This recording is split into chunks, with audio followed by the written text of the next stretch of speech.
We're going to speak about the life of Hanuman and how that life, how Hanuman's stories are so very relevant to our personal lives. Before I really speak about Hanuman, I would like to speak a very important and interesting verse from the Ram Raksha Stotra. This verse is a very instructive verse. This verse says, Bharjanam bhava bijanam, arjanam sukha sampadam, tarjanam yamudutanam, Rama Rameti garjanam. This verse says there are three effects or three results of chanting Lord Ram's names and describing Lord Ram's glories. Rama Rameti garjanam. The word Rama means Ram's names, and Rameti essentially talks about Ram's glories or Ram's pastimes. Rama Rameti garjanam means, the word garjanam means roaring, loudly chanting. So what happens when you do that? Three things happen. Bharjanam bhava bijanam.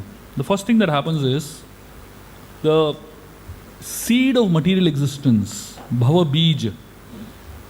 Bharjanam means it gets roasted. So when a seed gets roasted, essentially what it means is that it just doesn't grow. That means your material cycle of birth and death gets destroyed. The second thing is arjanam sukha sampadam. You acquire or prosperity and happiness comes into your life. And tarjanam yamudutanam. The tarjanam essentially means the yamudutas stay away from you. So anybody who chants the holy names of the Lord, of Lord Ram, and discusses the glories of Ram, that's what happens to them. Hanumanji is one such person whose life, whose stories, and whose activities cannot be disconnected from Lord Ram's activities. In fact, where Hanuman is, Lord Ram is there, and where Lord Ram is there, Hanuman has to be there. So today we're going to discuss Hanumanji's stories. Some of these stories are, I often say when we speak about Hanumanji, Hanuman is the original superhero. In today's time where there is Iron Man and Superman and Batman and Spider-Man, this is the original superhero is Hanuman. So unfortunately we lost the stories of Hanuman and we lost disconnect with the original superhero, and therefore we need to find superheroes who don't last too long. And then the desire is there for a newer person. But when we really understand Hanuman's personality very well, I was saying that the Vedic stories, they have three levels of what they give us. One is the Vedic tales, they give us entertainment. The stories that I'm going to discuss today, some of Hanumanji's stories, probably some of the most entertaining stories that you can ever hear. Exciting entertainment. But along with entertainment, Hanumanji's stories also provide enlightenment. So if you study or if you read Ninja Turtles or if you read Batman and Spider-Man and Superman and all these novels, there's nothing much to actually learn from it. Nothing much that you can actually take away from it. Yes, you do get entertained, but I don't know if you really get enlightened. Hanumanji's story is not just entertain us, but also enlighten us. So, the first story of Hanumanji that I would like to share with you all is a very interesting story about Hanumanji's childhood. I'm not going to get into chronological stories of practically every aspect of Hanumanji's life. I'm just going to keep it very inspirational and spontaneous. So whatever comes. So when Hanumanji was a small child, his mother, Anjana, she had kept him on her lap. At a certain point, she had to attend to something and she kept Hanumanji down and she went away. So this was on a mountain cave in Kishkinda, and the mountain cave was jutting out. Today, if you go to Kishkinda, which is in Hampi in India, you still find that cave there. There is a particular way to go to that cave. You can't go to the cave from below. You have to go from top. Some of us, we explored that cave and found that cave. It's about a 2-3 hour trek. If some of you all are interested, I can take you all to that cave. To go to that cave, you have to really go through tunnels. You have to crawl and jump, and it's a really adventurous thing. Hanumanji, around Hanumanji is only adventure, and you can't find non-excitement around Hanumanji. So Hanumanji was in this cave, and his mother left him and went away. And Hanumanji was a hungry child, all the time hungry. And his mother had told him that, if you feel hungry, you should eat the red fruit. And Hanumanji looked up and he saw the sun. And he thought the sun was a red fruit. So he jumped up towards the sun. And interestingly, as Hanumanji flew up towards the sun, is going higher and higher and higher.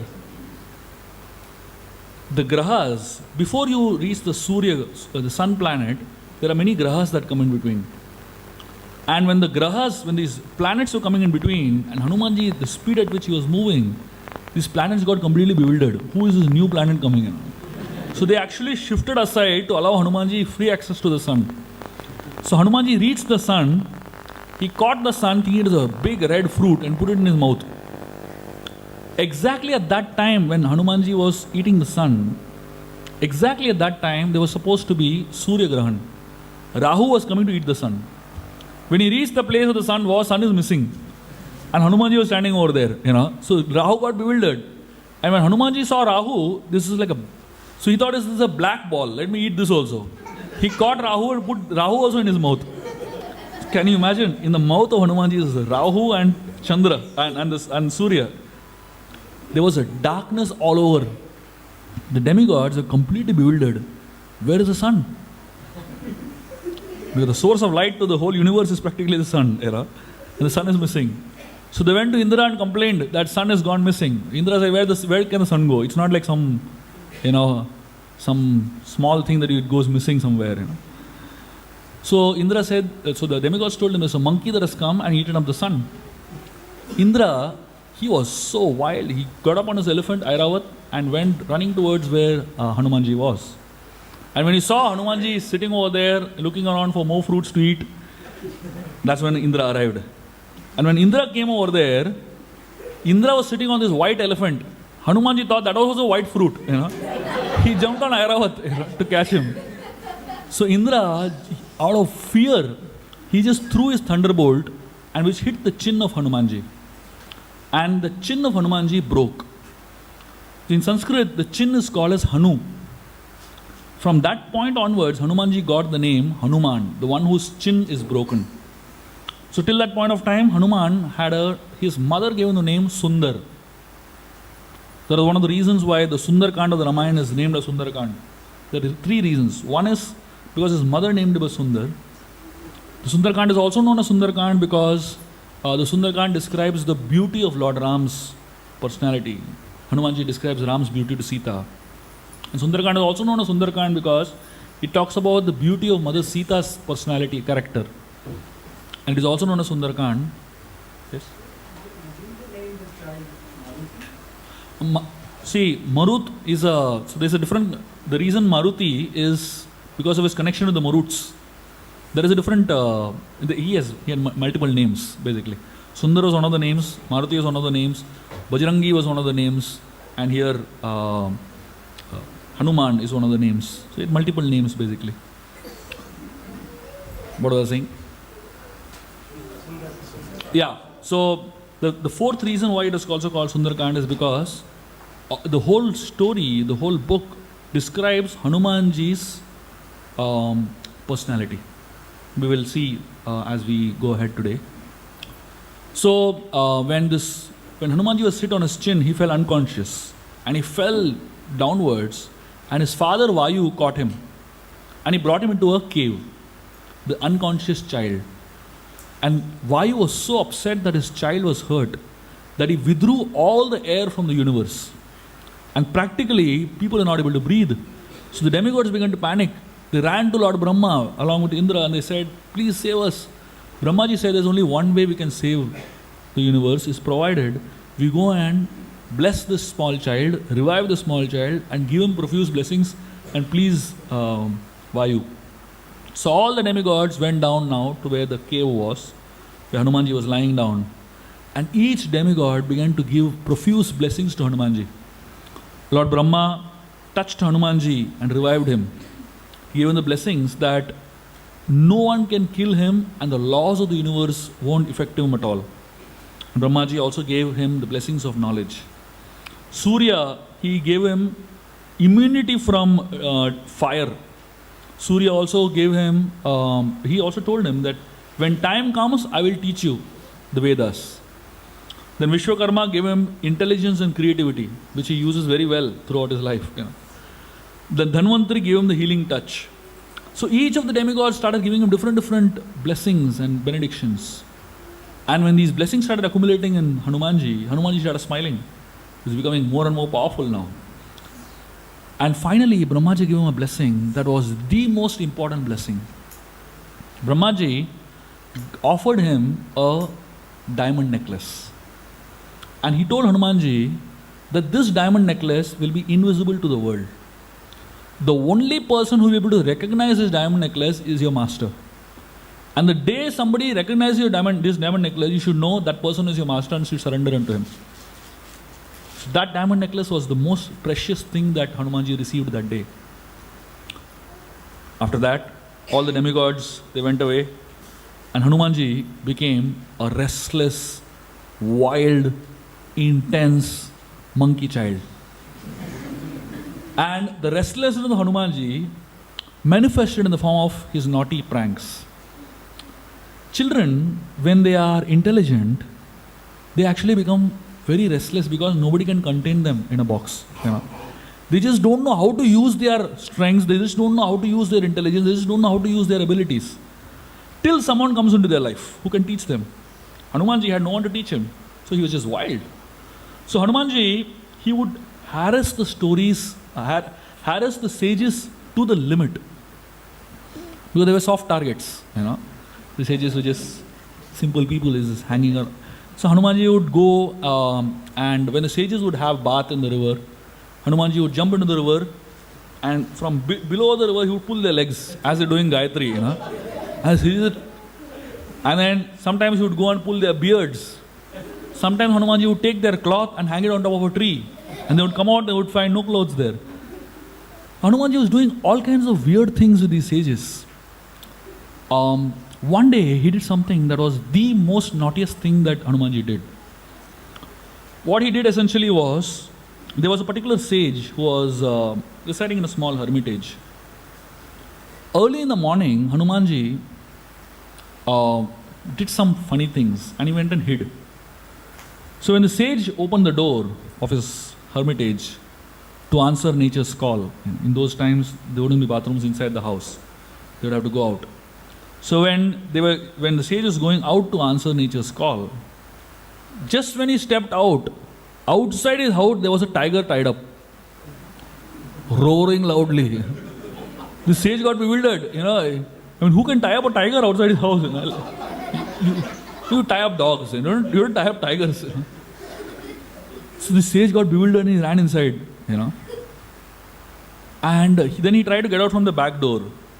And when he got out of the back door, there was a wild elephant tied up over there. So the sage was totally bewildered. First, initially, nature was calling.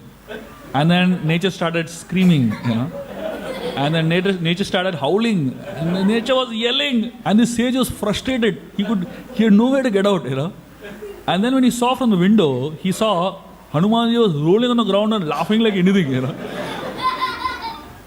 So that day, this sage, he realized, if I don't do something to Hanumanji, this child is going to get really wild. He actually cursed Hanumanji that he'll forget all this knowledge, all his strengths, till somebody reminds him.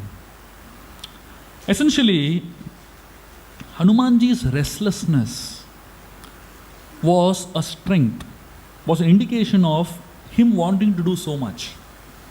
But unfortunately in life, you don't always get to use your intelligence to the best capacity till you find somebody who can channelize your intelligence.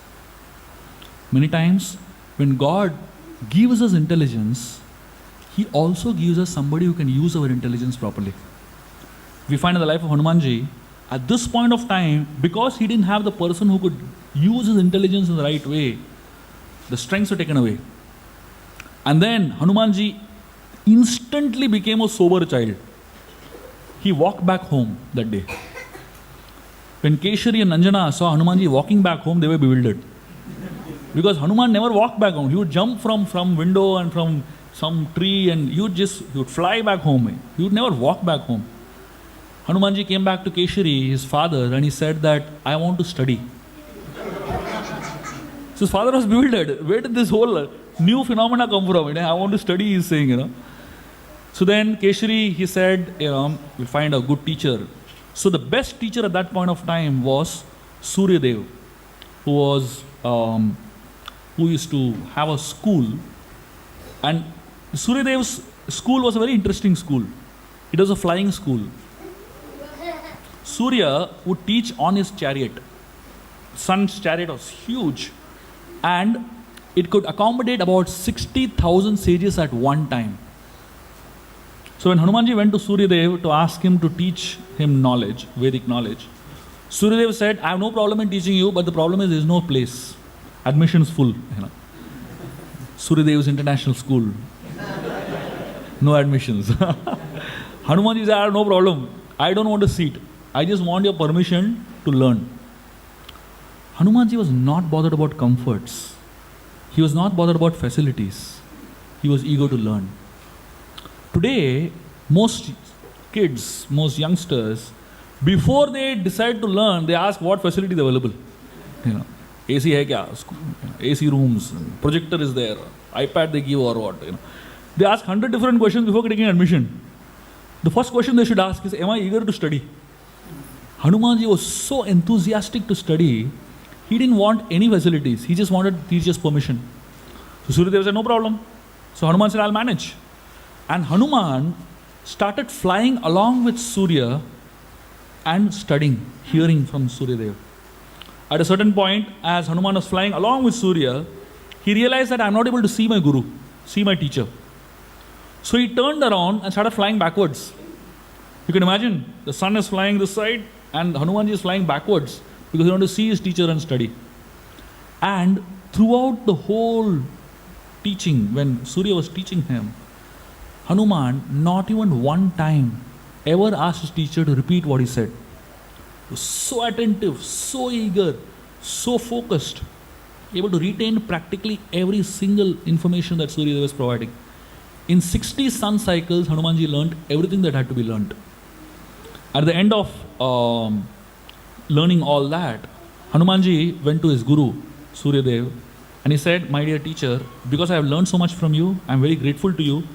Please tell me, how can I serve you? The understanding that the Vedic culture gives us is knowledge is never to be taken for free. You should never ever accept knowledge for free. In the traditional times, there was no question of tuition fees in school, There was no question of capitation fees, I mean, today, knowledge has become a sold commodity. In the previous times, people would not sell knowledge, but the student would go to the teacher, want to pay back something out of gratitude. The teacher would never demand. Today, the teacher demands first. First you pay full fees and then we'll take your admission. Surya Dev, when he saw Hanumanji coming with so much humility and expressing his gratitude, Surya told Hanuman that if you want to help me, if you want to serve me, I'll give you a very simple thing that you can do. He said, I have a son whose name is Sugriv, and he is quite a dull person, He is not able to handle his own. He is in a big trouble. So please go and assist him, become his minister, become his messenger, become his servant. Now, if you practically see from a realistic point of view, Hanumanji was much superior to Sugriv in every way. Much stronger, much more intelligent, much more resourceful, much more powerful. In every way, he was much, much better than Sugriv. But the only reason he decided to become the minister of Sugriv, assistant to Sugriv, is because his guru told him. That's it. The main qualification in spiritual life to actually do something substantial is whether you're following the instructions of your guru or no. And if the guru instructs you to serve under somebody who's inferior to you, there's no question of thinking again. Most of the times, our false egos are so strong that we first try to analyze whether the guru's instruction itself is good or bad. We tend to think that we are smarter than the guru, In fact, we tend to think that we are smarter than God also, most of the times, God has two qualities. One is omnipotent, and then there is omniscient. God being omnipotent means He's all powerful. God being omniscient means He's all knowledgeable. Most people, when they approach God, they want God to be omnipotent, absolutely. But they don't want God to be omniscient. They say, my dear Lord, you use your power and my knowledge. I will tell you how to plan, I will make a plan and you use your power to fulfill my plan. Unfortunately, when we approach God, that's how we approach them. And that's exactly how we approach the spiritual master also. That's exactly how we approach the guru also. We think that we have a good plan and the guru just should give us instruction, follow this plan. And many times we go to the spiritual master just for an approval. Tick. It's not that we really want to follow what the guru's instruction is, but we want to make our plan guru's instruction, So we kind of put the words in the mouth of the guru. Hanumanji never did that. Hanumanji went to the spiritual master and asked him, how can I serve you? And whatever service he gave, he accepted it gratefully. And for such a long period of time, Hanuman was Sugriva's servant, menial servant. And that too, while serving Sugriva, he remained sensitive to the fact that I am a subordinate to Sugriva. Here is a very interesting story. When Lord Ram came to Kishkinda, and for the first time he met Sugriva. Hanumanji brought Ram to Sugriva. And during that first conversation to Sugriva, Sugriva made the first mistake. As soon as he met Ram, according to him, his understanding was, I lost my wife, Ram also lost his wife. I lost my kingdom, Ram also lost his kingdom. I am sad, Ram also sad. So we're both equals. So when Ram came to him, he shook his hand. He gave his hand, he shook his hand. Hanumanji was thinking, what a stupid thing to do. You don't shake hand to a superior. You follow the feet of the superior. But Hanumanji didn't speak a word. Because Sugriva is his, master. He just kept quiet. A little later, Sugriva, he wanted to offer a seat to Ram to sit. They were living on a mountain.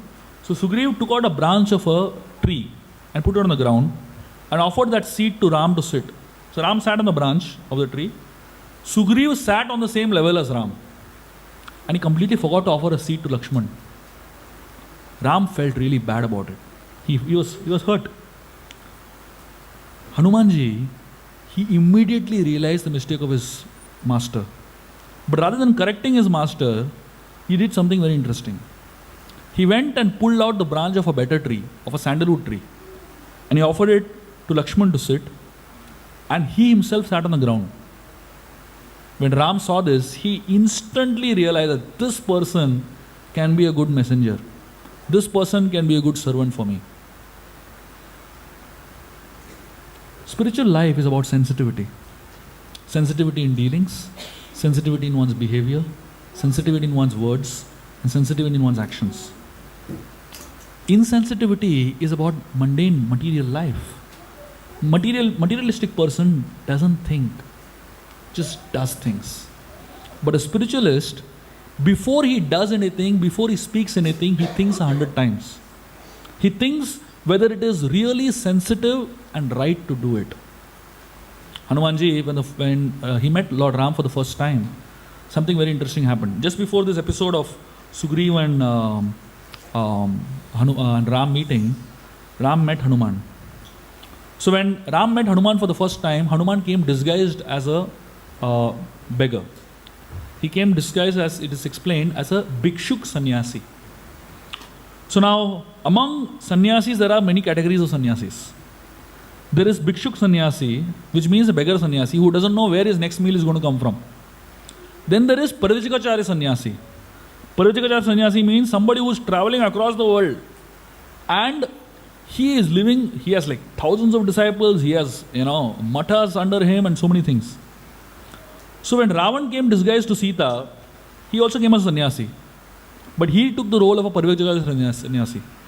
And when Hanumanji came disguised as a sannyasi, he also came as a sannyasi, but he took the role of a bhikshuk sannyasi.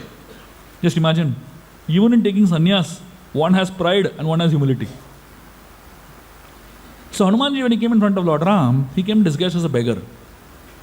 And when he came in front of Lord Ram, as soon as he came in front of Lord Ram, Ram asked him, if you're a beggar, what is a diamond necklace doing on your neck? Hanumanji, when he heard that, he literally fainted. He said, you can see it. He said, of course I can see it.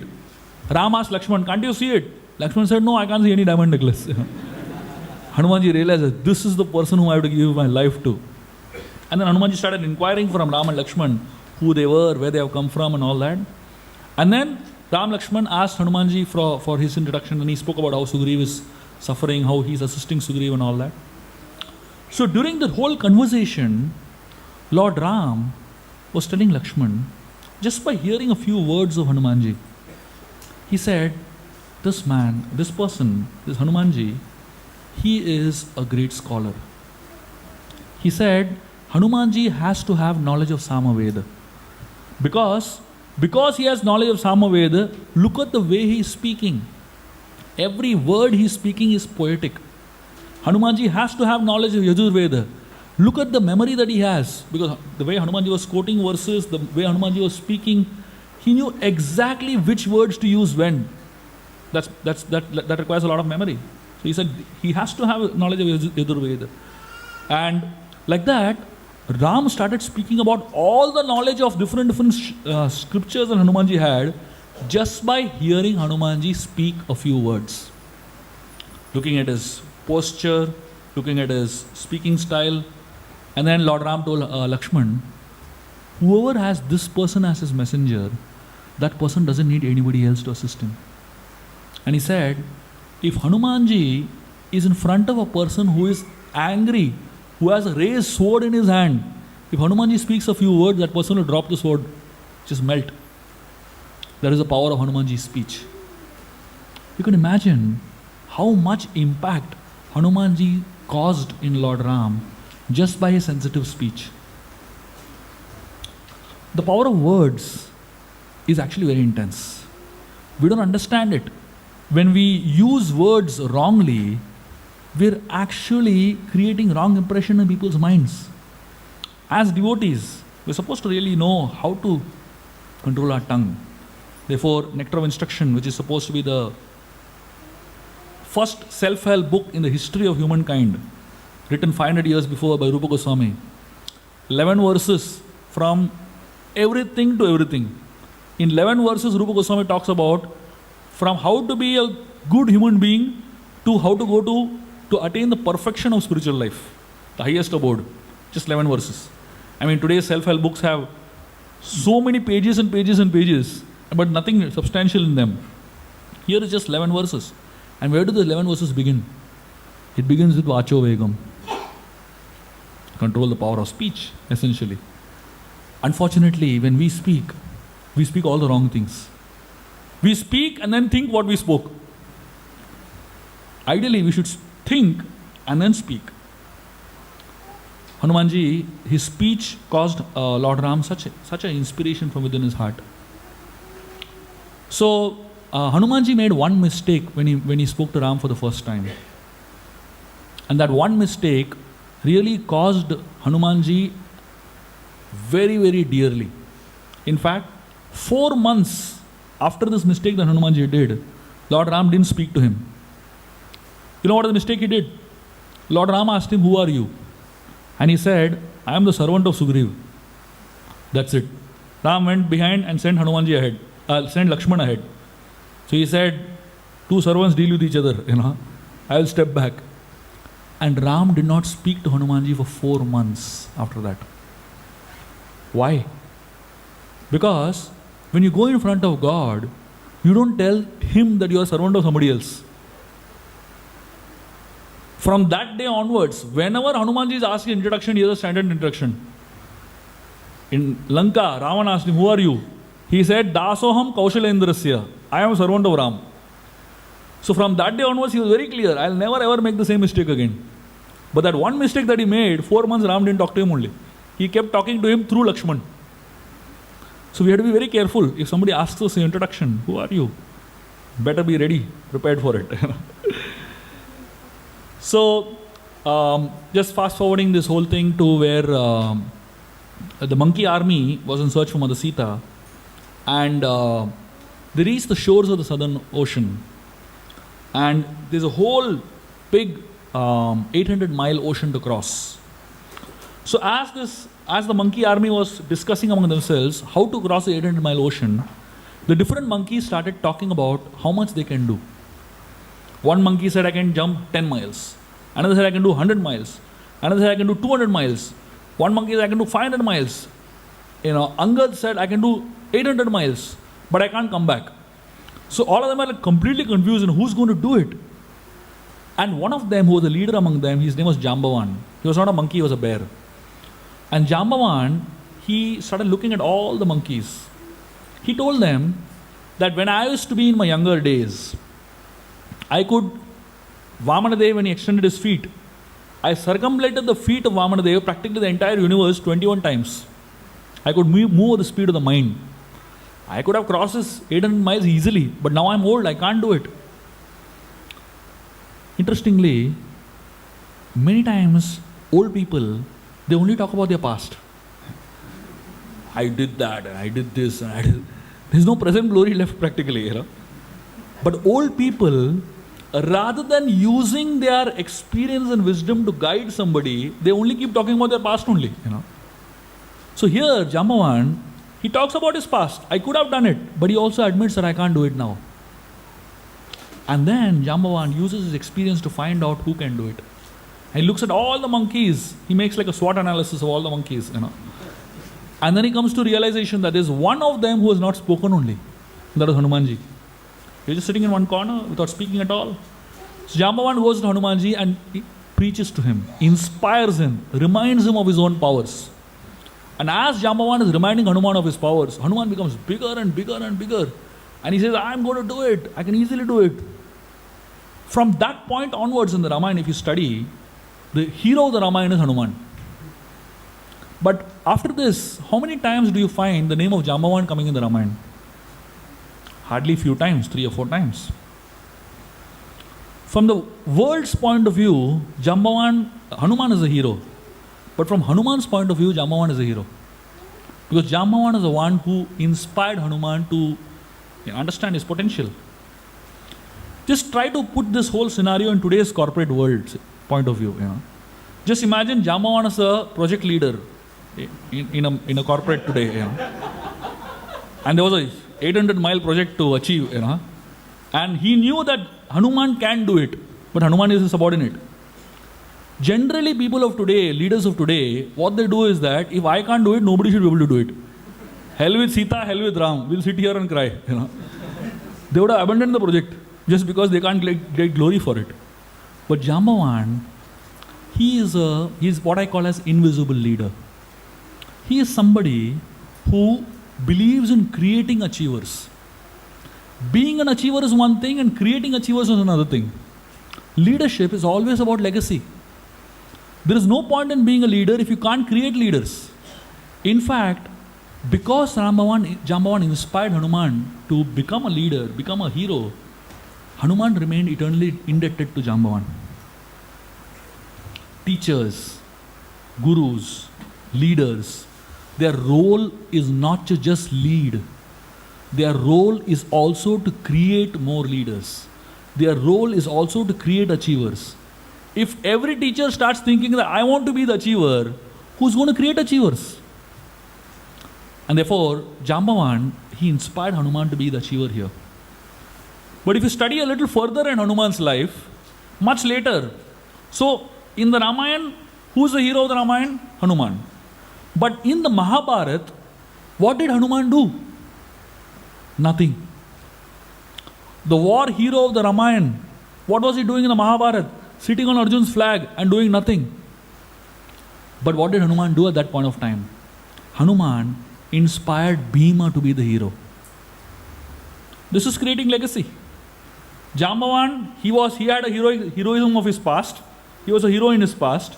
But he handed over his heroism. He inspired somebody to become an achiever in the present. Hanuman, he was a hero in the past and he inspired somebody else to become a hero in the present. That's what legacy is about. Creating achievers. So, from the point Hanumanji realized that he can do it, he just got up and he took his jump. So he climbed up this whole mountain which is known as Mahendra Parvat. And he stood on top of the mountain. He was huge in size now. And when he jumped up from the Mahendra Parvat, he squeezed the Mahendra Parvat. His feet just squeezed the mountain. And when the feet squeezed the mountain, mines of gold and silver, they just started flowing out of the mountain. And then Hanumanji jumped. As Hanumanji jumped into the air, there were 5 elements involved in Hanumanji's crossing of the ocean. The entire Sundarakand of Ramayana were 5 elements. He himself was the air element, son of Vayu. And as he was flying, he was using the skyways, ether. And he was crossing the ocean, water. And when what did he go to Lanka for? To find Sita, who is Bhumi Devi, earth personified. And what did he do in Lanka? Set fire to Lanka, used Agni, So all the 5 elements were involved in the service that Hanumanji carried out. This jump of Hanumanji is a very interesting jump. Because in this one jump, there are some very, very important lessons that a sadhaka can learn how to practice spiritual life. Sita represents Bhakti, who is situated in Lanka. All of us are like Hanumanji, trying to take this big leap to find Sita, to find Bhakti Devi in our own lives. And as Hanumanji jumped across the ocean was huge, 800-mile ocean. We may have 800 lifetimes to cross that ocean. So, when Hanumanji jumped across the ocean, he came across 4 obstacles in his life, in the path. All of us, in our spiritual practice, as we are taking this big leap to find Mother Sita, we will come across these 4 obstacles.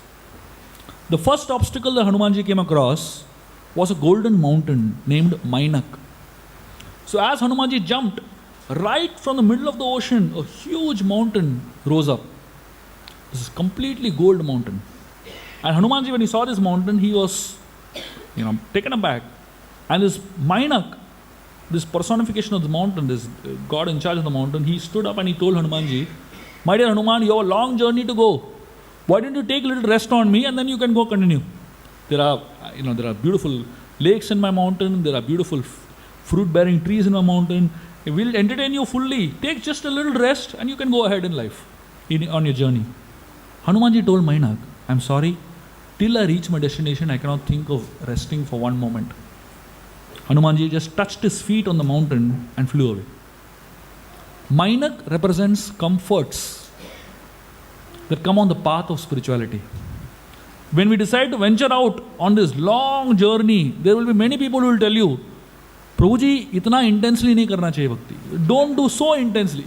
Take it seriously, but not so seriously, Take breaks in between, I mean, it's okay to go to a movie in between. It's okay, the cricket stadium is close by, Have fun while practicing bhakti, Don't take it so seriously. Where is bhakti going to go? She's going to sit there only in Lanka, She's not going anywhere." So many people can tell you about so many ways to be lax, complacent in your path towards Bhakti Devi. Hanumanji, how did he deal with Mainak? He was respectful towards him. He touched the mountain. He didn't act disrespectfully. He didn't say, "Hey, you're Maya, don't come in my path." He acted very respectfully. He just touched his feet on the mountain and went away. That means he accepted the hospitality of this person, but it's just he didn't stay focused on the goal.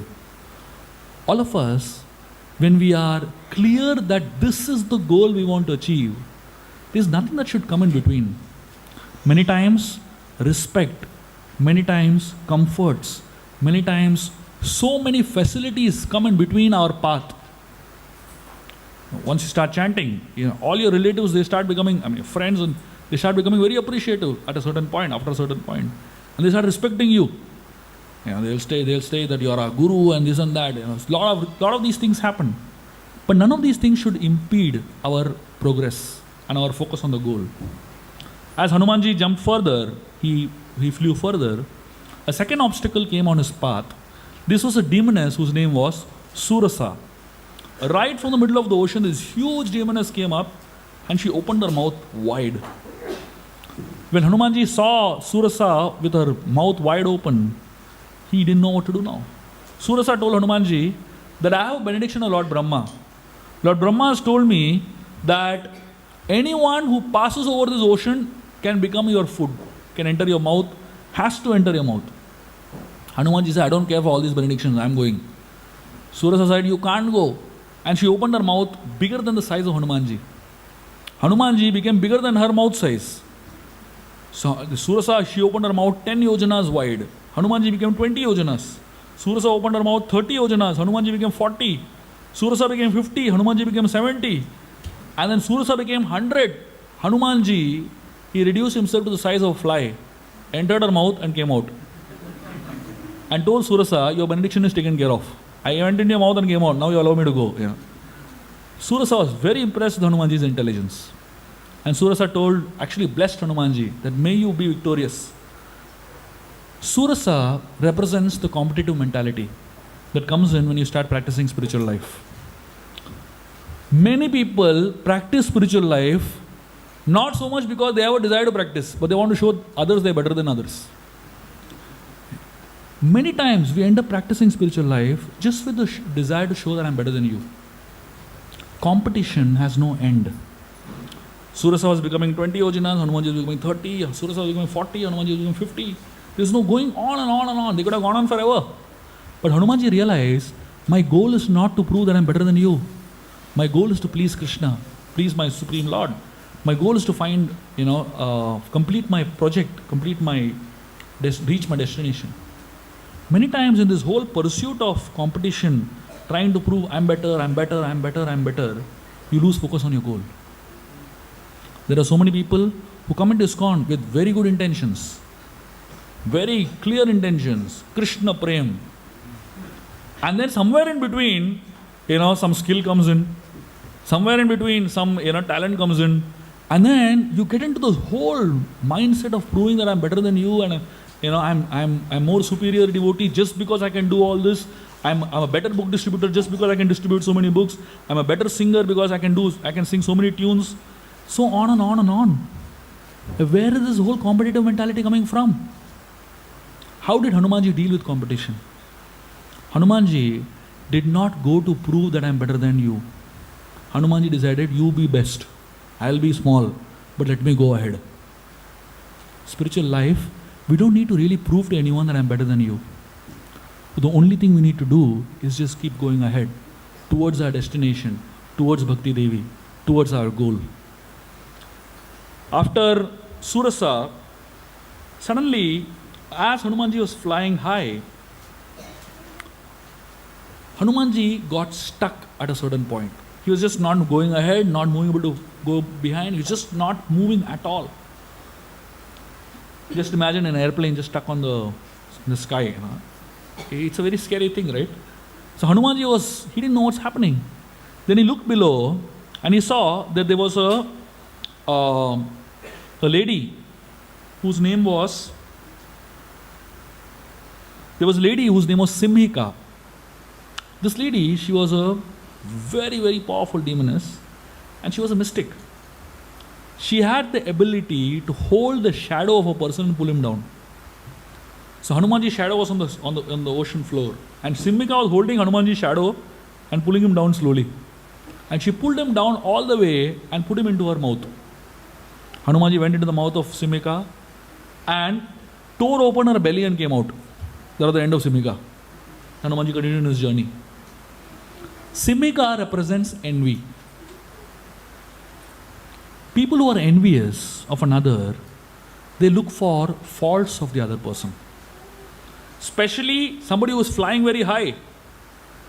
People tend to look faults of that person. The shadow represents a person's faults. And envious people are expert in fault finding. They will find fault when none exist. and they'll find a small fault, catch it, and pull you down with that fault. How did Hanumanji deal with envy? How did Hanumanji deal with Simika? The only way to deal with envy is destroy it. You cannot use envy in God's service. You cannot use envy in a positive way. Envy has to be destroyed completely, because envy will only destroy you. As after killing Simika, Hanumanji went further and finally he reached Lanka. And as soon as Hanumanji reached Lanka, he took a small form of a tiny cat and tried to enter into the city. Suddenly, somebody stopped him. There was a demoness whose name was Lankini. She told Hanumanji, "Where is your visa?" She was a visa officer of Lanka, immigration officer. She said, "Unless Ravan permits, you can't enter this country. You cannot enter." Hanumanji, he tried to explain to her, but Lankini was just not ready to listen. So Lankini was so upset, she understood that Hanumanji is not listening. So she pushed Hanumanji. Hanumanji got wild. He gave her a tight slap. And the slap was so hard that Lankini collapsed. And after a few seconds, she got up and she said, "Welcome to Lanka." Sudden change, What is the cause of the change? This one slap of Hanumanji. Lankini represents attachments that one has. Attachment to property, attachment to opinions, attachment to mindsets, attachment to different ways of thinking. When you come to the association of a spiritual master, when you come into the association of gurus, what is the role? Why do we come to satsang? Satsang essentially is a boxing match. When you come into satsang is essentially a boxing match. You should hear at least one thing that seems like a slap to your face. At least one thing that actually punches your attachments. When you come to a satsang program and you have this very goody feeling at the end of the satsang program, that means it's not really an effective satsang. Hanumanji's satsang was very short and effective. One tight slap, and she understood everything she had to know. The whole Bhagavad Gita downloaded in one slap. Essentially, satsang is meant to help us give up our attachments. Lankini, she told Hanumanji, "Lord Brahma has told me that the day a monkey comes and slaps me, that day is the end of Lanka. That day marks the beginning of the end of Lanka." So Lankini sent Hanumanji inside. And as Hanumanji was roaming inside Lanka, there are many things that happened. But I'll come to a very interesting point, which is very, very inspiring for a sadhaka, for a devotee. So Hanumanji, he was very despondent in trying to find Sita. At some point, he lost his patience, and then finally he saw Sita in Ashok Vatika. So Hanumanji was excited. He was very happy seeing Sita finally. So generally, when somebody is excited, you don't think so much, right? In excitement, you kind of forget to think. Hanumanji saw, when he saw Sita for the first time, she was in a very sad situation. Ravana had just left from there. So Ravana had, there was like a very heated discussion between Ravana and Sita, and then Sita decided to commit suicide. So she actually was hanging her hair, she was actually going to let herself loose and commit suicide. That's the time Hanumanji spotted Sita. Hanumanji was on top of the tree. Now, if somebody is excited, can you imagine? Out of millions of monkeys, the one person who has found Sita is him. He's been searching for like 30, 40 days now, and it's so much anxiety and so much pressure and so much, of stress that they have gone through, and finally, he is the one who has found Sita. And here is Sita in front of him. The natural propensity of somebody who is excited is to jump. So Hanumanji should have technically jumped in front of Mother Sita. So excited humans are bad. Excited monkeys are even worse. Hanumanji was excited, and he was in the peak of his excitement. But in spite of being excited, Hanumanji was sensitive. Hanumanji realized, if I jump in front of Sita right now, she might think that I am actually Ravan come in disguise. Because Ravana is trying to harass Sita in different ways. And she might commit suicide faster. So Hanumanji said, I cannot do this. He said, first I have to win the confidence of Sita that I am actually a messenger of Ram. You know what Hanumanji started doing? Hanumanji started chanting the Ramayana, started narrating the Ramayana in a very beautiful, melodious voice. As Sita was hearing the Ramayana, Hanumanji speaking constantly, she became captivated to the voice of Hanumanji. And she began to look for Hanumanji here and there, but she couldn't find him. Because Hanumanji took a very small form and he was hiding behind a leaf and narrating the Ramayana. Here is the qualification of a speaker of Ram Katha, Krishna Katha. The qualification of a good speaker is that the speaker hides himself and keeps the Lord in the front. Hanumanji hid himself behind the leaf, but he was bringing Ram out very visibly, very powerfully out. Most speakers today, if you look at the Bhagavad Katha speakers and so many speakers, spiritualists, trying to, they keep themselves in front and hide Ram behind them. That's the nature of today's world, projecting themselves more. But Hanumanji was such an amazing Kathakar, such an amazing speaker, that he kept Ram in the front and he kept himself hidden. So Sita, at some point, she became desperate. She wanted to see who this person is, who is speaking.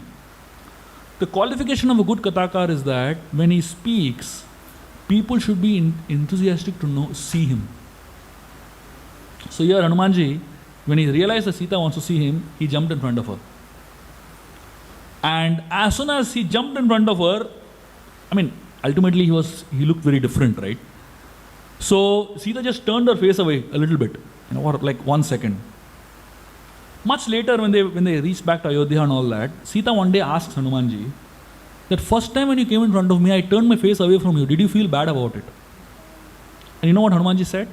Hanumanji told her, my dear mother, what was worth hearing you heard, what was not worth seeing you didn't see. So you didn't do anything wrong. Can you imagine the humility of Hanumanji? And then Mother Sita, they're having this discussion. So Hanumanji tells Mother Sita that I've been sent by Lord Ram to give you this message.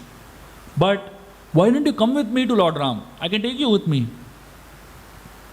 Sita, she starts smiling. She's bewildered. Look at your size. You're so small, and you're telling me you come with me. Then Hanumanji suddenly expands and shows his huge size. Now Sita gets completely bewildered. First he was so small, and then suddenly he has become so big. Sita asks him a question. She asks him, what is your original size? Are you small? Are you big? What is your exact size? And Hanumanji gives a very interesting answer. Hanumanji tells Mother Sita, my dear mother, I am originally small. My original size is that I am very small. But for the seva of Ram, for the service of Ram, I can take any size. This is humility. Hanumanji is not telling, I am small, I will remain small only. Many times, devotees have a wrong understanding of what humility is. Many times, devotees feel humility means, I am useless. I am useless, I can't do anything, I am tuchcha, I am, lower than a worm in stool and all that, But, when it actually comes to doing something tangible for the service of the Lord, then also we say, Prabhuji, I can't do it. Why? I am useless. I am humble. It's all false humility. Look at Hanumanji, what he is trying to say. He is saying, for the sake of Ram's service, I can take any size. But internally, he believed very strongly that he was originally small. The understanding of humility is that it's not that a devotee can't take up big roles. It's not that the devotee doesn't want to take up big positions. But the devotee understands that these roles and these positions are only for the sake of the Lord, for service of the Lord. As far as I am concerned, I am useless. I am insignificant and small. But if Ram wants to do something big through me, I have no problem in handing over myself to the Lord and let the Lord do anything big with me. And that was Hanumanji's mood. So Hanumanji, when he was talking to Mother Sita, so he introduced himself to Sita. And Sita asked him, "Who are you?" And he explained that how he is the messenger of Lord Ram. And he explained how in Ram's army, in the monkey army, he said, there is no one smaller than me. Everyone that is there in the army is either equal to me or bigger than me. Can you imagine Hanuman saying this? Hanuman was the most powerful person in the army. But he didn't let down the others by saying that, I'm the biggest. Millions of monkeys are there, but nobody could do it. I did it, He didn't say all that. He said, everyone is either equal to me or better than me. And when Hanumanji said that, does it actually show false humility? No. Hanumanji quantified it also. He said, when you see an arrow moving at a full speed, do you give credit to the arrow? No. You give credit to the one who shot the arrow. The arm of the person who shot the arrow is strong. Therefore, the arrow moves at a great speed. Hanumanji said, I am the messenger of Lord Ram. Ram has sent me here. And it is his power that has brought me so far. It's not my greatness. It's not my glory. So like that, Hanumanji was really, showing how really he had such deep faith in Lord Ram's greatness. Hanumanji, when he was telling all this, he was telling Mother Sita, why don't you come with me? I'll take you to Lord Ram immediately. Mother Sita said, no, I can't come with you. Hanumanji said, why? She said, I get scared of heights. Hanumanji started laughing. He said, my dear mother, you came with Ravan, on Pushpakama. That time you didn't get scared. Sita said, no. Actually, when you leave from here, the demons will attack. And you will get so absorbed in the fight that you will forget me and I'll fall into the ocean. Hanumanji said, my dear mother, you are Bhumi Sutta. This ocean is a part of the earth. You are the mother of the earth. So you don't have to get scared of ocean. Then Mother Sita said, the real reason is that I can't touch you because you are Parapurush. Hanumanji said, my dear mother, you are a mother, I am a son. The mother has no problem in touching a son. Then Mother Sita said, I'll tell you the real reason why I'm not coming with you. This shows Sita's greatness. Sita tells Hanumanji that when the history of Lord Ram will be written, when history will be written in the future, what will the historians write? Ravan, a demon, kidnapped Sita and took her away from Ram. And a monkey got Sita back to Ram. What did Ram do? So Sita said, I want the glory of being saved to go to Ram. I don't mind suffering for some more time, but let Ram get the glory. So then, after this whole episode of Sita's conversation with Hanumanji, Sita gave a warning to Hanumanji actually. She told Hanumanji that within 1 month, within 30 days, if Ram doesn't come back to save me, then I'll commit suicide. So Hanumanji kind of suddenly got a warning, and then the whole Ramayana is like a climax, build up towards that. How the whole, many people think that Ramayana, Mahabharata, all these are very slow moving books. But if you actually study it properly, it is a very intense book. When Hanumanji was given this warning of 30 days, I'll just quickly speak how these 30 days passed. Hanumanji, by the time he jumped back from this side of the ocean to where the monkey army was, almost like 1.5 days passed. And then they took another 1.5 days to reach Kishkinda, the whole monkey army southern tip to Kishkinda. So it took them 3 days. So when they reached Lord Ram and he told this whole thing, Lord Ram told the whole army to move ahead. The entire army from Kishkinda to come to south, it took them 12 days. So 15 days were over. And when they reached the shore of the Indian Ocean, Lord Ram prayed for 3 days for the ocean god to appear. And the ocean god is not appearing only. And after 3 days, Ram got angry and he took out his bow and arrow and he was going to, destroy the ocean. That time the ocean god appeared. And then he gave the permission to build the bridge. The building of the bridge took 5 days. So how many days so far? 15 plus 3, 18, 18 plus 5, 23 days. And then after the bridge was built in 5 days, 800 mile long, 80 mile wide bridge in 5 days. Some of our engineers in construction department and the government should really feel ashamed. 5 days flat, they built the entire bridge. I had gone to South Africa last year and there was one bridge being constructed, After 1 year I returned, still it was being constructed only. So 5 days they constructed this whole bridge. And when they crossed the bridge and reached the other side of the ocean, the war lasted for 7 days. Exactly on the 7th day, Ram killed Ravan. And Sita was saved because that was the last day. And the day Sita was saved, that was the last day of the 14 years of their exile. And Bharat had taken a vow that if on the next day of the 14th year, if Ram doesn't come back, he'll commit suicide. Now Sita was saved, and then now they had to go back. So then Ram, he requested Vibhishan to give the Pushpak Viman because of that. They can take a flight back. So as they were going back by Pushpak Viman, Mother Sita was seeing all these different sights. Ram was showing her all the things that happened, the bridge and all that. And finally they reached Kishkinda. Mother Sita started telling Lord Ram, I will not go to Ayodhya without the monkey women, Lord Ram said, my dear Sita, Bharat is going to die. Sita said, nothing doing. I want the monkey woman to come. That's why we won't go. Lord Ram said, for human women to dress up, it takes quite some time, If monkey women have to get dressed up, God knows how long it will take. So Sita said, no. No going ahead without the monkey woman. And then the whole flight stopped at Kishkinda and all the monkey women also got into the flight and the flight took off. And they reached the ashram of Bharadwaj Muni. Lord Ram had given a promise to Bharadwaj Muni that before going to Ayodhya, he will come to his abode. And he got off and he told Hanumanji, you go and tell Bharat that I am coming. And by the time Hanumanji reached, Bharat had already lit up a fire and he was going to jump into it, And Hanumanji again sat on top of the branch and he narrated Ramayana. And he narrated all the story of Ramayana till the point where Ram reached Bharadwaj Muni's ashram. And that's when Bharat realized that Ram is coming. So Ramayana has saved many lives. In the Ramayana itself, and why not in our lives?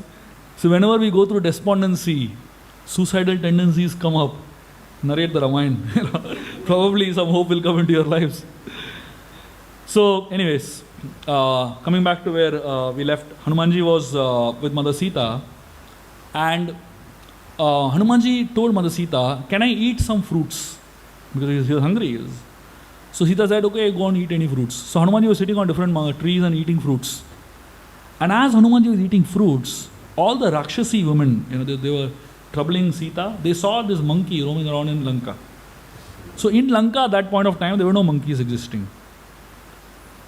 So when they saw a monkey, they all got excited because they knew something is going to go wrong.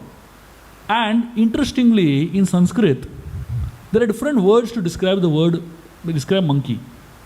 One of the Sanskrit words to call a monkey is Hari. So all the Rakshasis, they started chanting, Hari, Hari, Hari. So Hanumanji became excited. These people are taking Harinam over here, In Lanka, they're chanting Harinam. So Hanuman was jumping from one branch to another. And all the Rakshasis, they were dancing and shouting out Harinam basically. So Hanumanji finally, just going a little forward, he was burning the whole Lanka, and as Hanumanji was burning the whole of Lanka, he realized that something is going wrong. And he saw that it started raining. He just burnt the whole city and started raining. He got wild on Indra, the demigod in charge of rain. He said, whose side are you on? Are you on Ravan's side or Ram's side? And he was chastising Indra like anything. At that time, Indra told Hanumanji, my dear Hanumanji, don't worry. Look carefully. It is not raining water, it is raining petrol. The demigods were assisting Hanumanji in burning Lanka more. So, Hanumanji was excited about this whole venture of Lanka, and he took the message of Mother Sita back to Lord Ram. And when Hanumanji reached Lord Ram, he gave the message of Mother Sita, and then finally he touched Lord Ram's feet. And when Hanumanji touched Lord Ram's feet, Lord Ram caught the shoulders of Hanumanji. He just touched the shoulders of Hanumanji. Hanumanji just remained in that position. He told Lord Ram, my dear Lord, I want to remain in this position forever. As long as my feet are touching you, your hands will be on my shoulder. The moment I leave your feet, you leave your hands. So he said, I want to remain in this position forever.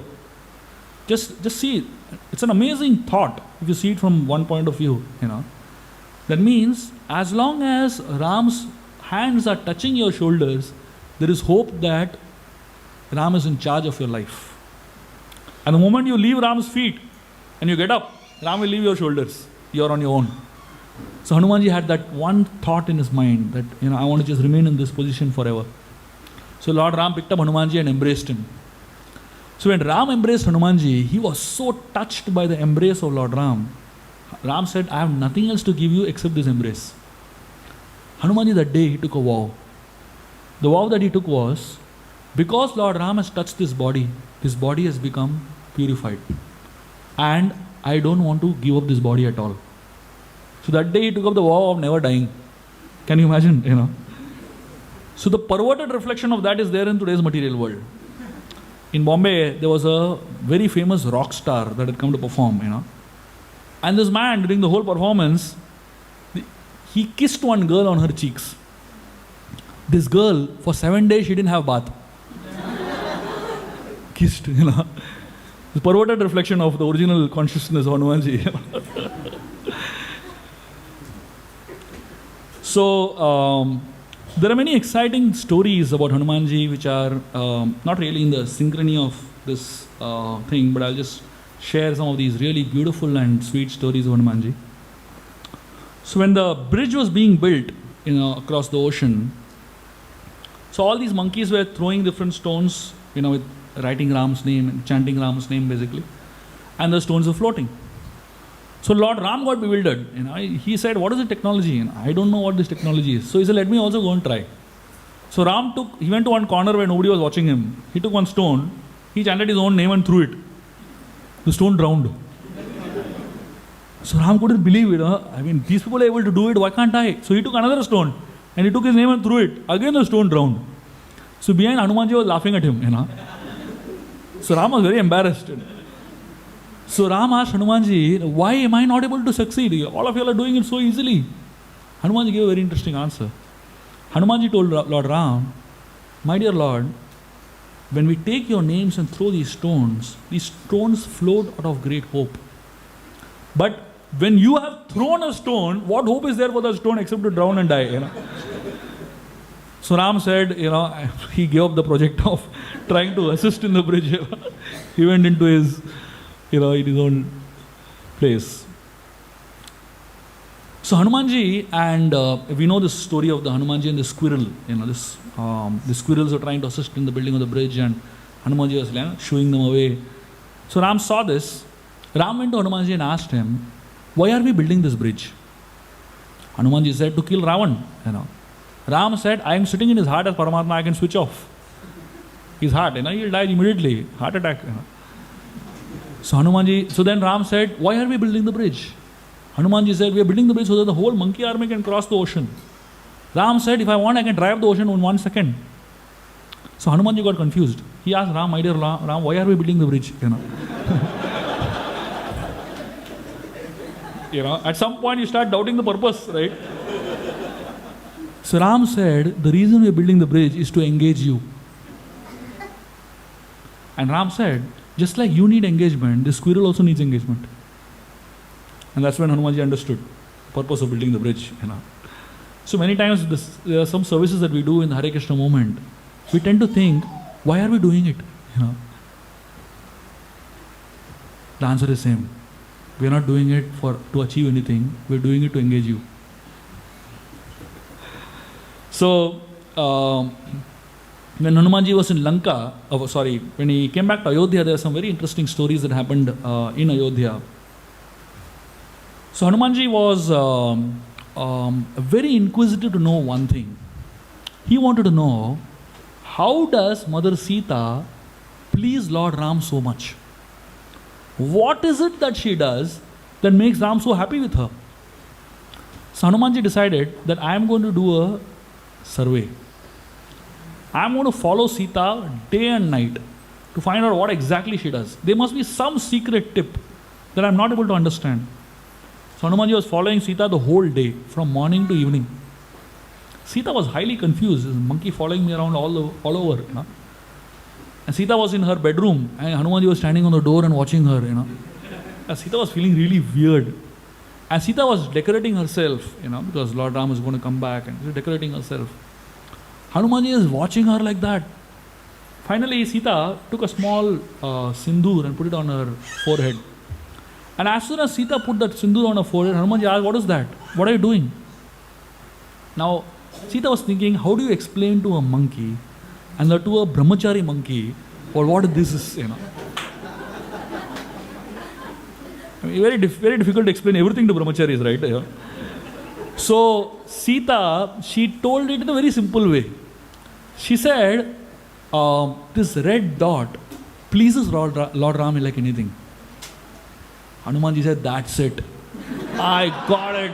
I got the secret, Hanumanji ran away from her bedroom. And Sita was wondering what happened exactly. Hanumanji ran into the market. He went to a place where they were dyeing clothes, and there was a huge bucket of red dye. He jumped into it straight, And when he came out of the red dye bucket, it was fully red from top to bottom, And everyone around started laughing at him, So when he saw people on the streets of Ayodhya laughing at him, he was even more convinced that I have the power to make people happy now, So he walked all the way till the court of Ayodhya, where Lord Ram was having a serious discussion, very intense discussion going on. And suddenly, everybody in the court started laughing. Lord Ram didn't understand what exactly is happening. That finally he saw Hanuman entering, fully red from top to bottom. Ram started rolling on the ground and laughing like anything, Hanumanji was so happy. He said, I have achieved the goal of my life. I made Ram happy. Then Ram finally, after laughing a lot, he asked him, why did you do this to yourself? Hanumanji spoke something very interesting. Hanumanji told Lord Ram, my dear Lord, Mother Sita told me that a little red sindoor on her forehead makes you so happy.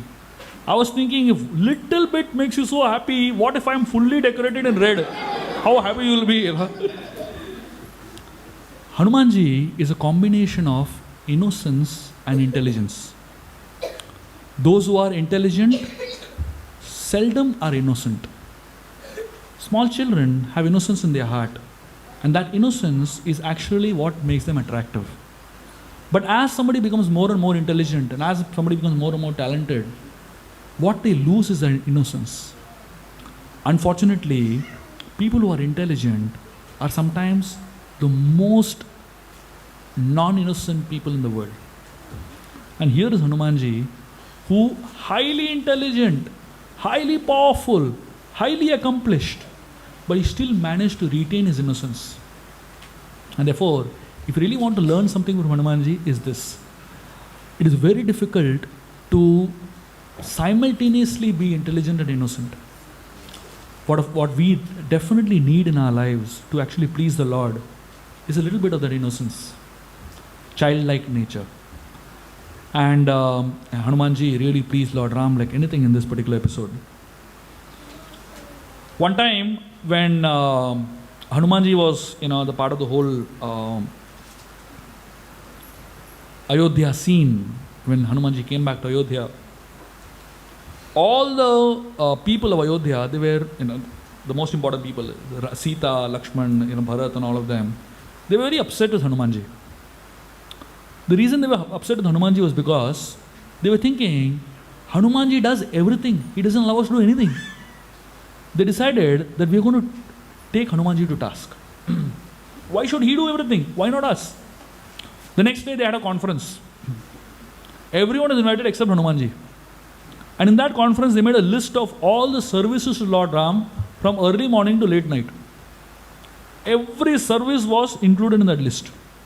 And against the service they were allotting who will do the service. They allotted service to everybody except Hanumanji. And they told Mother Sita, you go and get this this service list signed by Lord Ram. Only when Lord Ram signs it, then Hanumanji will accept it as authentic. Mother Sita went to Lord Ram in the night and she asked him, my dear Lord, can you put a sign over here? Lord Ram understood immediately what they are up to, and he saw the whole list and he realized. But Lord Ram had great confidence in Hanumanji. He signed it immediately, smiling.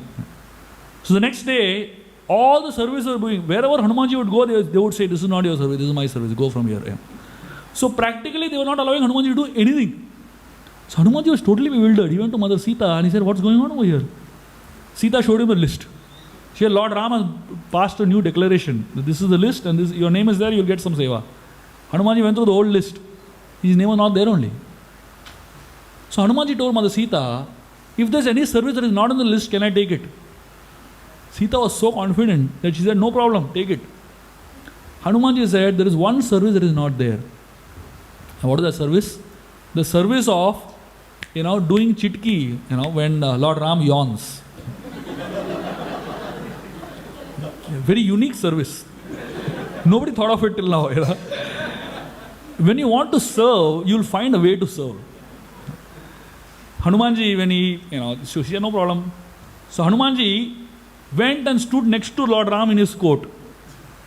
So everybody was wondering, what is he doing over there? So Hanumanji said, see, I have a very important service.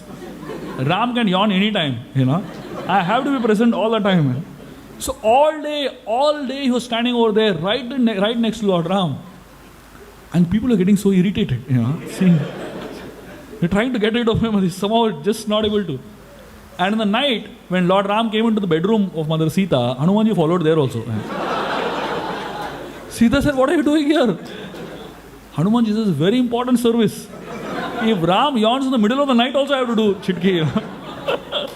She stood the whole night over there. And that's when Sita and all of them realized that it's very difficult to get rid of Hanumanji. Better to give him some tangible seva. Hanumanji represents the desire to serve. When somebody has a desire to serve, what you do is not important. Whether you get to do something is important. In the process of trying to serve, in the process of trying to show that we are better than somebody else, in the process of trying to show that I'm getting a more important service than somebody else, we forget that what is important is to serve. What is not important is how you serve. What is important is whether you get to serve. Hanumanji represents that attitude of service, which many times we miss out. Because when we get into the complications of the organization, when we get into the complications of the process of seniority and juniority and so many complications, we just forget that the essence of all services is to serve. It doesn't matter what service you do. It doesn't matter how you get to serve, as long as you get to serve. So, there's a very interesting story that happened during when the monkey army came to Ayodhya for the first time, during the coronation of Lord Ram. So the coronation ceremony was a massive ceremony in Ayodhya, and all the monkeys, they knew that Ayodhya is a highly respectable city. And they also knew that if all of us are invited to Ayodhya, that means we are all invited as, people of Lord Ram. I mean, they are, messengers or whatever, friends of Lord Ram. That means we are supposed to behave with dignity in Ayodhya. But the problem is, they had no idea what it means. They had no idea what it means to behave with dignity because they were monkeys, And they realized there's only one person amongst them who knew the human culture, how to behave, dining etiquettes, sitting etiquettes, walking etiquettes. So all of them decided, let us all follow Hanumanji. Whatever Hanumanji says, we will do. Monkeys have always tried to follow humans for quite some time. When the monkey army, they started associating with Lord Ram, at some point they decided they will also follow Ekadasi Vrata. Humans can do it, we also can do it. So all the monkeys, they together decided, tomorrow we will fast. Nothing, no eating at all. So they started Ekadasi and they didn't eat for a few hours. After a few hours, one monkey got a brilliant idea. He said, what if by tomorrow morning we become so weak that we can't climb trees also? We will die. So another monkey suggested, why don't we sit on top of trees? There's no problem. So all of them sat on top of the trees.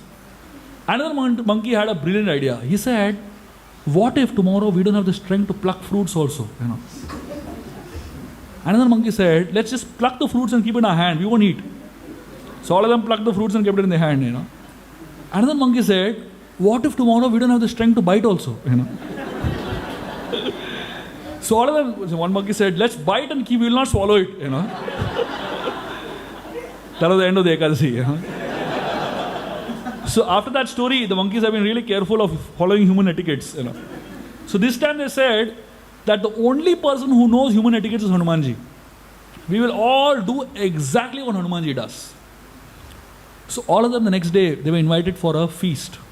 A massive feast in Ayodhya. And the whole monkey army is walking. Hanumanji is walking straight. All the monkeys are walking straight. In the same orderly fashion. And Hanumanji went and occupied a seat. Closed eyes, sitting in a erect back posture. All the monkeys, thousands of monkeys sitting in erect posture. Hanumanji, so then the people started serving the different items, The monkeys are getting really tempted to eat, But Hanumanji is not eating at all because he knew the human etiquette means let everything get served and then we'll start eating, So Hanumanji was waiting, all the monkeys were waiting. And they were desperately praying, please Hanumanji start eating, Hanumanji is just not eating. Finally the last item was served. This was green peas. And this green peas served to all the plates, and finally last plate was Hanumanji's plate. They served green peas on his plate. But something funny happened.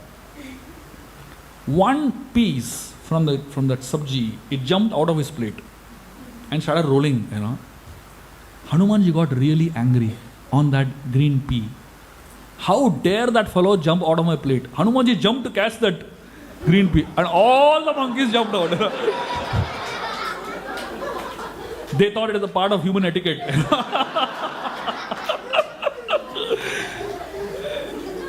Some very interesting stories of Hanumanji's life. I'll end with two very interesting stories. And these two stories are really amazing. Both of them involve Narad Muni. The first story is when Hanumanji wanted to learn music from Narad Muni. So Narad Muni was playing this veena and moving around and singing, and Hanumanji was very inspired. He told Narad Muni, can you teach me music? Narad Muni said, no problem. And Narad Muni actually taught him singing, taught him playing musical instruments. Hanumanji became expert. At a certain point, Narad Muni wanted to test his disciple, find out exactly how he... So Narad Muni told Hanumanji, why don't you sing for me? I want to test you. And Hanumanji started singing. And Hanumanji was singing so beautifully that practically all the stones in that area started melting. Hearing Hanumanji singing, it was so intense. And then Narad Muni was so absorbed in Hanumanji's singing that the veena that he was holding in his hand just fell off. And when the veena fell off from Narad Muni's hand, the veena fell off on a rock. And the rock had melted, it had become liquid. And then finally Hanumanji stopped singing, the rock froze, it became hard again. And the veena got stuck in it. So when Narad Muni got back to his external senses, he saw that Hanumanji stopped singing. And he was so happy, so pleased with Hanumanji. And then he realized his veena has fallen down. He went to pick up his veena, the veena was stuck. He pulled it, just not budging. Absolutely stuck. So Narad Muni told Hanumanji, sing again, I want to remove my veena. Hanumanji said, I will not sing.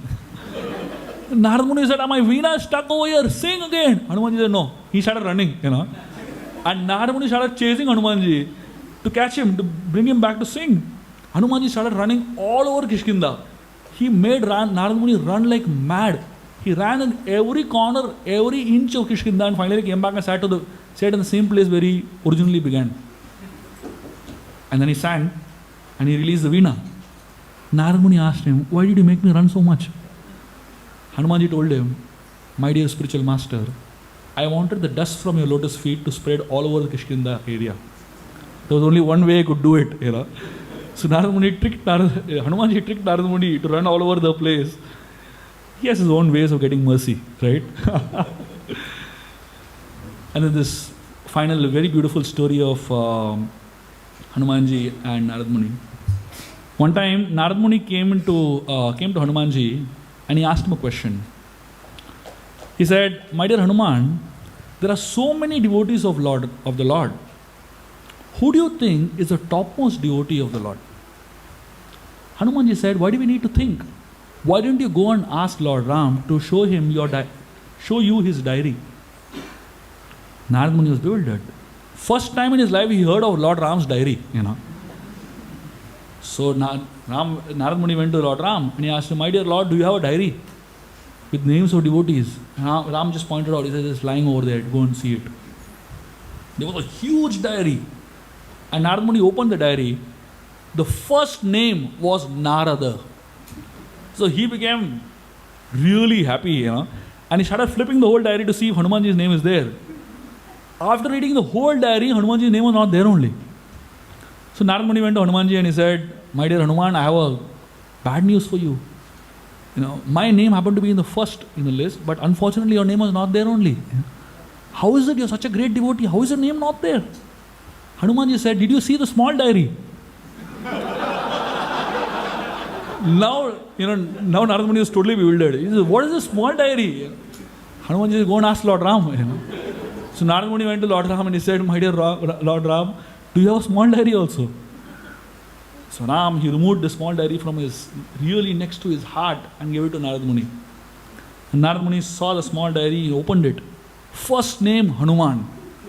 And in that diary, his name was not there only. So Narad Muni was highly confused. He asked Lord Ram, what's happening? There's a big diary and a small diary. Some names are there in this diary, some names are not there in this diary. What's happening over here? And Lord Ram explained. Lord Ram explained that the big diary contains the names of all those devotees who remember me constantly. And the small diary contains the names of all those devotees whom I remember constantly. That's the greatness of Hanuman. Thank you very much. Hare Krishna.